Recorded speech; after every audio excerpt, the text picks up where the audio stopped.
The time has come. We have found the first traces of life in space. The James Webb Space Telescope has discovered a planet that is even more suitable for life than Earth.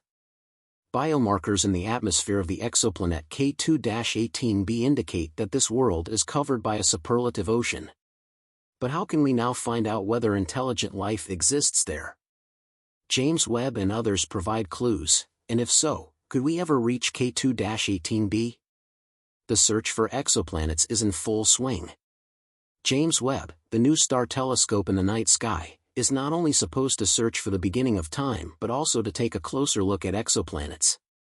We have only been able to detect other planets in space since 1995. They are so tiny that our telescopes were simply not good enough to find these planets. Take a look at this image of Earth, taken by Voyager 1 in the early 1990s, nothing more.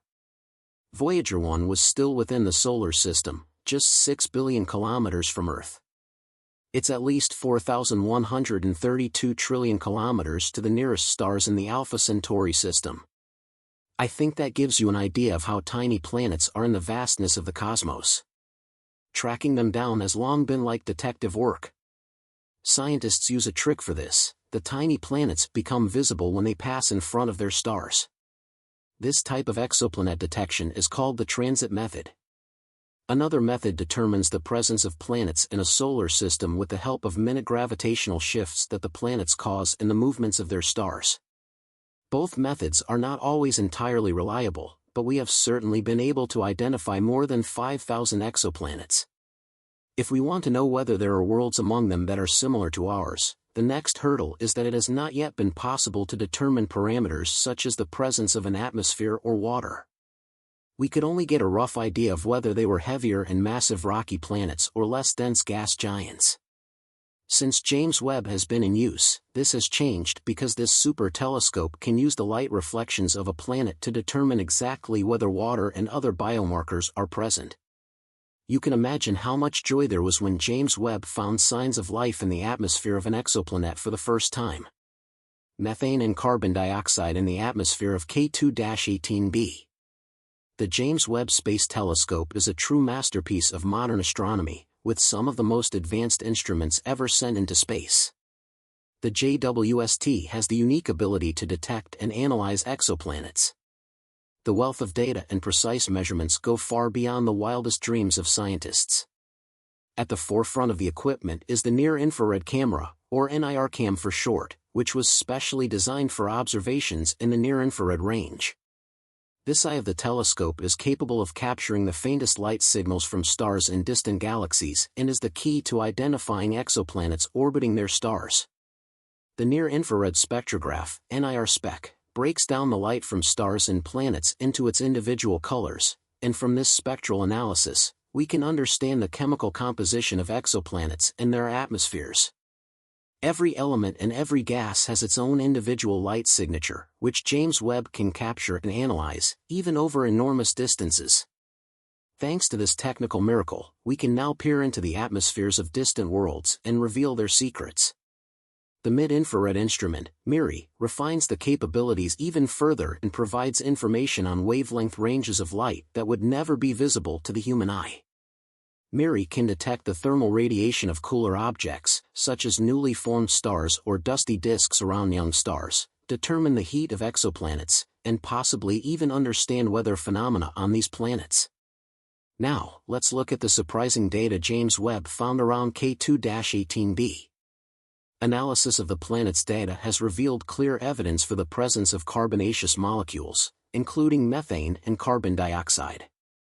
Carbon is a key element of life and is considered by biologists to be the backbone of all known life forms on Earth.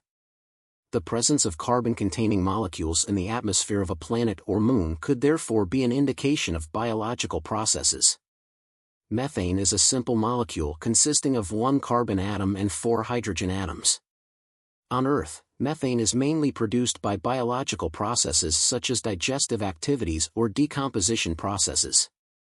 Although methane can also be produced by some geological processes, its presence in a planet's atmosphere is a strong indication of possible biological activity. We all exhale carbon dioxide. It's also produced en masse in industry, but in relation to this planet, it could be an indication of cellular respiration and therefore another biomarker. CO2 alone is not necessarily evidence of life, it can also be released in large quantities by non-biological processes, such as volcanism. But if we take a closer look at K2-18b, we can quickly rule out volcanism as the cause. In the search for life, the ratio of carbon dioxide to the other gases in the atmosphere is crucial. If several biomarkers occur in combination, the chance that life exists there increases. Imagine a world about 2.6 times the size of our home planet and covered by a single vast ocean. These are the ocean worlds, which represent a completely new category of planets and fascinate researchers. Ocean worlds, technically known as sub-Neptunian planets, are a real curiosity for scientists, and James Webb has discovered large quantities of water and a hydrogen-rich atmosphere on K2-18b. This suggests that this planet is home to a vast ocean and possibly life. The exoplanet, which has 8.6 times the mass of Earth, orbits the cool dwarf star K2-18 within the habitable zone and is 120 light-years away from Earth. Its size is between Earth and Neptune, and the abundance of methane and carbon dioxide and the lack of ammonia support the hypothesis that K2-18b has a water ocean beneath a hydrogen-rich atmosphere. James Webb found another exciting clue, a molecule called dimethyl sulfide, or DMS for short. On Earth, DMS is only produced by life. Most of the DMS in the Earth's atmosphere comes from phytoplankton in marine environments. Upcoming Webb observations should confirm these data once again, and then we will probably know with great certainty that biological life is present on K2-18b. This could be simple life forms, such as plankton, algae, and microorganisms, but complex life, such as fish or aquatic mammals, are also possible. Last but not least, we must always consider the possibility that there are life forms on other planets that we cannot even imagine. Even on a planet completely covered by water, higher life forms could exist that may have adapted to life in water. Whether K2-18b has land masses is still unclear. It is indeed difficult to determine from a distance. What is exciting in this context, however, is that James Webb's MIRI instrument would be able to detect artificial light emissions, such as those emitted by cities on a distant planet. That's an exciting thing and will greatly advance our search for other life forms in space. K2-18b was not discovered by James Webb. The first insights into the atmospheric properties of this exoplanet came from observations with the Hubble Space Telescope. These data were so promising that researchers were keen to take another look at this world with the new telescope, and the spirit of the research was rewarded. The analyses around K2-18b are fascinating and possibly our first discovery of traces of life in space. This is a sensation, as we have been searching for other forms of life for almost 100 years and so far in vain. Nowhere in our solar system have life forms been found. Only the distant icy moons orbiting Jupiter and Saturn are still considered possible places to find them, according to researchers.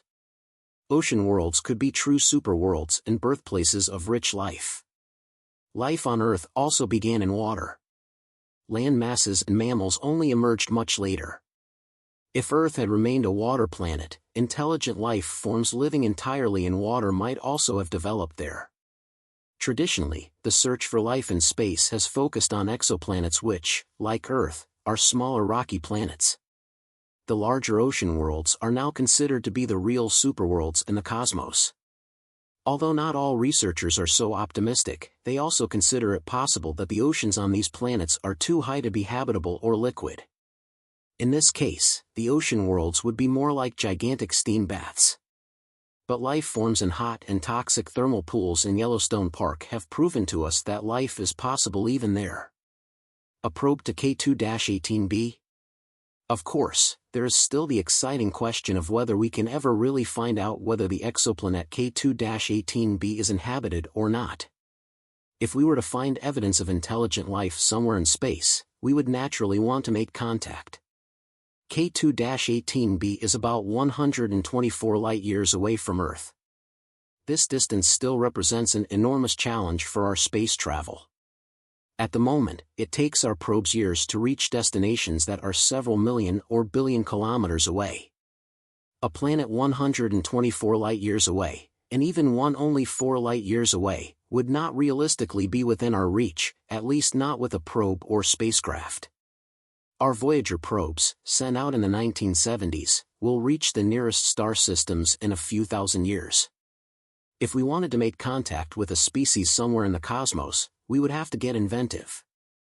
The prospect of finding Earth-like planets in our neighboring star system, Proxima Centauri, inspired space geek Yuri Milner to design nanospaceships that can be accelerated to almost the speed of light.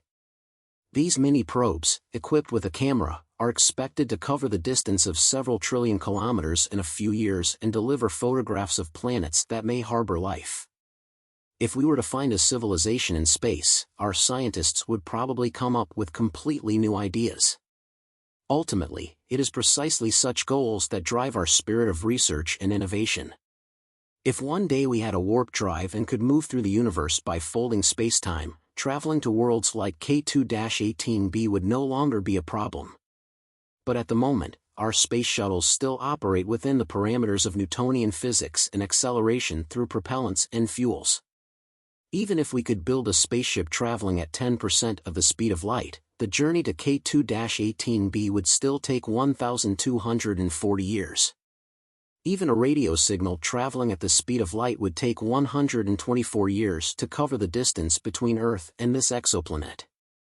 If a reply were to arrive, it would arrive another 124 years later.